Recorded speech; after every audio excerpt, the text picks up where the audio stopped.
Kur nis rutina, që nga dita e parë që i sillni bebat në shtëpi, rutina nuk është as program gjumi, as orar dhe as në një trajnim. Janë thjesht hapa që ju i mësoni vetes tuaj t'i bëj çdo ditë dhe në të njëjtën radhë. Kështu që sa më herët të nisni të bëni një rutinë për bebin tuaj të porsalindur, aq më mirë është. Edhe deri kur duhet ta vazhdojmë rutinën? Gjithmonë. Edhe ne kemi nevojë për një rutinë në mbrëmje.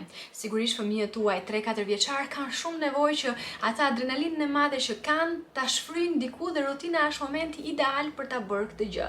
Mos vendosni në gjumë bebat tuaj pa bërë një rutinë më herët në përditshmërinë tuaj, nëse dëshironi që të keni një gjumë të mirë. Tashmë është koha që të shkruani hapat e rutinës tuaj që i përshtaten familjes dhe kushteve tuaja dhe t'i aplikoni ato çdo ditë. Pas një jave do të shihni që kjo është bërë e zakonshme.